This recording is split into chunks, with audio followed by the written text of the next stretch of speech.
King David Studio podcast. You wanted to tell us about how your ground forces will be participating. No, look, the very fact that we are present in all the VDs, and then we start preparing for 29 May and all the logistics are in place, and then we've spoken to people. Early. Yeah. And then we have spoken to a lot of people, and then some call them, some will fetch them, some will mobilize them, or remind them that today is the day, and then we go and cast our votes in numbers, and we will come up with something. One thing which I know is that the EFF is going to be government nationally and in many provinces. You'll have a minister. Not or two. The president. No, that is an understatement.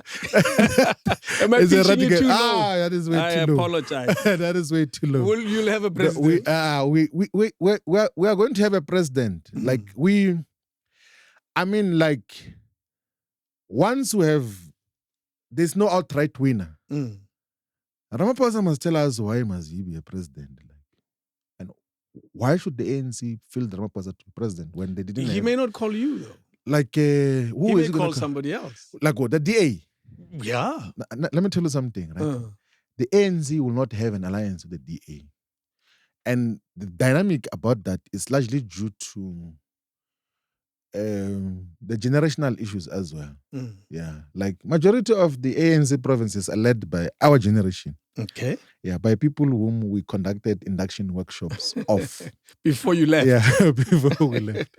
And also from a political alliances point of view, I don't see the ANC aligning with the DA. Of course, these old people, they are going to advocate for that because majority of them are in the pockets of the establishment. Like Thabo Mbeki is a direct beneficiary of the Stellenbosch business empire because his wife is a shareholder in RMB. RMB is part of the Remgro empire and the Open. This guy, the Ruperts and all of those things there. Same with the former president Motlanthe.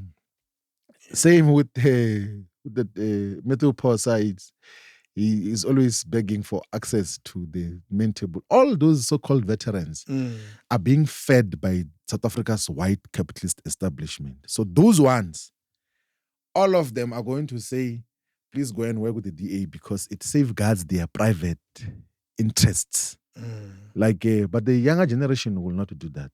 So, and their voice, the voice of the younger generation, our generation, will be much more significant. I don't see a lot of them agreeing to vote with the DA in their provinces, even if there can be some wrong or foolish National Executive Committee decision to work with the DA. I don't see a lot of them agreeing to that. But also, I don't see the Oppenheimers agreeing to their puppet, the political party, the DA, working with the ANC. I think they've got different aspirations. Of course, they are very afraid of the EFF. Yeah. If anything, the Oppenheimers, they don't want the EFF next to any government. Why are they afraid? I had a conversation with it's understandable. with the leader of the DA, and she very clearly said we will never. Yeah. work No, with it's the understandable. EFF. But you have given them power in Tshwane when they got it for the first time. I'll give you the context of what happened. Give us now. Yeah. Might as well, so we don't forget. I'll tell you why they're scared of the EFF. It's because we represent through revolution and through change. And this is what happens with the white capitalist racist establishment everywhere. Whenever you demand for equality, they think you're calling for their oppression. Okay. Yeah, everywhere. Like whenever you say they feel like they're going to equality, lose something. Yes.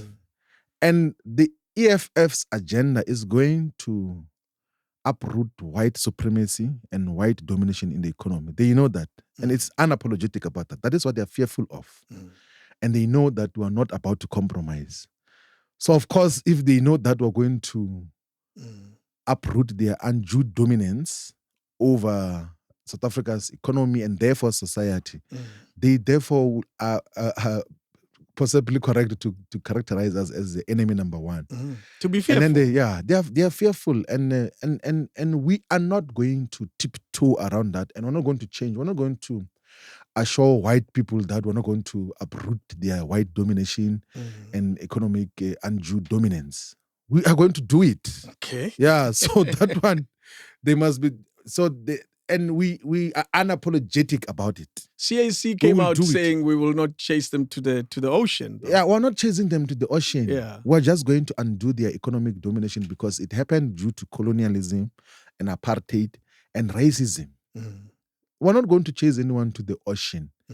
We are going to undo the economic domination by white people because it is gained through the barbaric colonial system and apartheid. That is what we're exactly going to do. Show me. And give me one example of how. Give me one example. So it's if we nationalize the mines, for instance, it means that the core or the foundation of Oppenheimer's wealth is going to be eroded immediately. Yeah. If we create a state-owned bank, right, it means that this RMB, which has pocketed Zanele Mbeki and all of them, so that they can control Thabo Mbeki, will not have any relevance because the state-owned bank will be the most critical role player in South Africa's society in terms of vehicle finances, mortgage, and all of those things. But currently, I've got an RMB with their subsidiary called West Bank, which puts up a billboard and say, 9 out of every 10 cars you see on the streets are financed by us.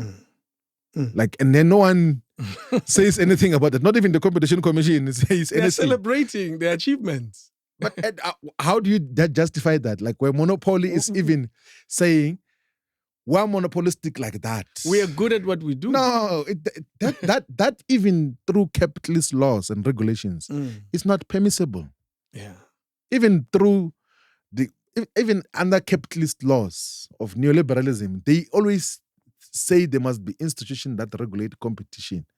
But those ones are uncharted. No one is questioning them about anything because they've got access to political power. So the policies that we're going to introduce ourselves are going to systematically and systemically uproot the white domination over the economy in terms of what is required. And that will mean that a lot of black people benefit much more meaningfully from South Africa's economic activities. That is what is going to happen. But also our approach to land expropriation without compensation, which is saying, let us do what the People's Republic of China is doing, what Mozambique is doing, of having the state as a custodian of all of South Africa's land. It will literally displace them from the undue economic benefits and strength which they've gained through colonialism. King David Studio Podcast.